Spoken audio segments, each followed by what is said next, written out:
He has been in the forefront of all of this. South Carolina Senator Lindsey Graham. Senator, welcome. It's good to be back in your hometown. Speaking of reprehensible, here's Lindsey. How you doing? No. I didn't mean that at all. No. To me, this is serious. You made a deal on Friday. What was the deal Friday? Okay, so here's the deal. Senator Flake voted yes in the committee with the understanding that he would like the FBI to interview the 3 Ford witnesses that were interviewed by the Republicans on the committee. Democrats wouldn't help us. It's PJ. Miss Leland, what's her best friend? Yep. Yeah. Mm-hmm. And Mark Judge.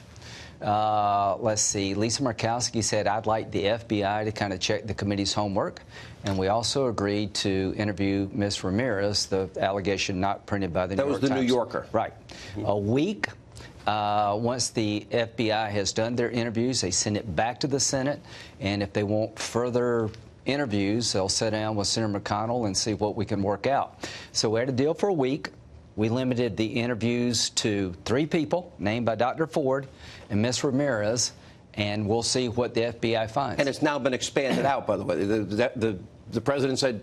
No, it's not. This is a request by the Senate. So nobody asked to do Ms. Ramirez. Yeah. Ramirez. Or Julie yes. Swetnick. No, nobody asked for that. Not one Democrat asked a question. The senators in question did not feel that was necessary. It's an accusation on his face that makes no sense. So let me go over it again. The Dr. Ford witnesses, Mark Judge, Leland, and PJ, right? Right. And Ms. Ramirez. That's it. Do it within a week. Report back to the Senate. And we'll move forward. NBC News just ran this interview. Not only was one person dead, said the other person said they never heard of her.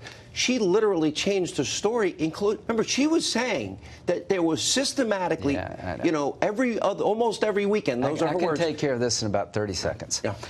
What reasonable person would go to a party, witness drugging of women, gang raping of women, and go back 9 more times? And boys lined up. Yeah, and go back 9 more times and never tell anybody. And tonight she said, well, I didn't say that he put the drugs in the punch, but he was near the punch. Well, the FBI... Why does NBC run this? Well, NBC, here's the biggest offense to me. They've been a co-conspirator in the destruction of Kavanaugh from my point of view.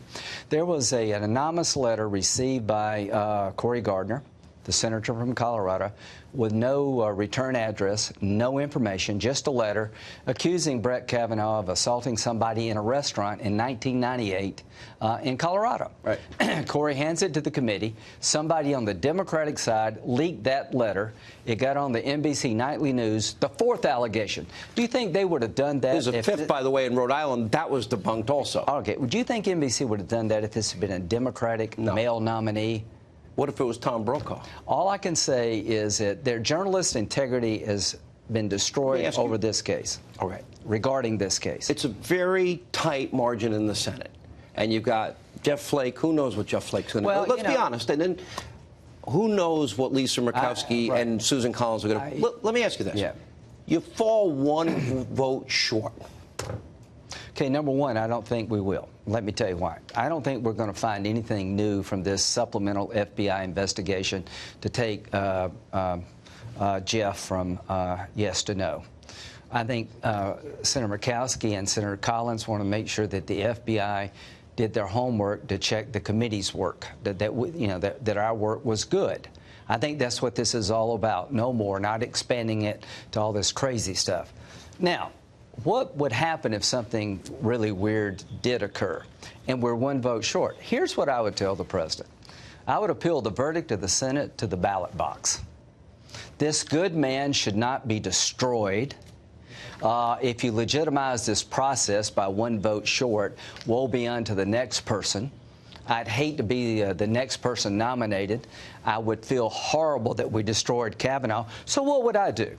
I would renominate him, and I would take this case to the American people, and I'd ask voters in Indiana, in Missouri, and North Dakota, and other places where Trump won, saying who he would nominate if he got to be president, and see if the voters want to appeal the verdict of their senator.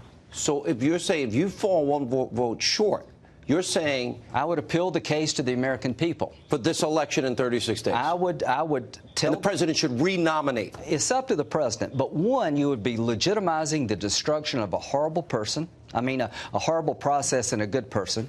You'd be legitimizing the worst tactics I've seen. So, in other words, this would be the American people's referendum. This would be a referendum. This would be an appeal from a political body to the people who put us here, and see if these Trump states that elected President Trump to do exactly what he's doing on cutting taxes and appointing conservative judges, if they're okay with the decision of their senator.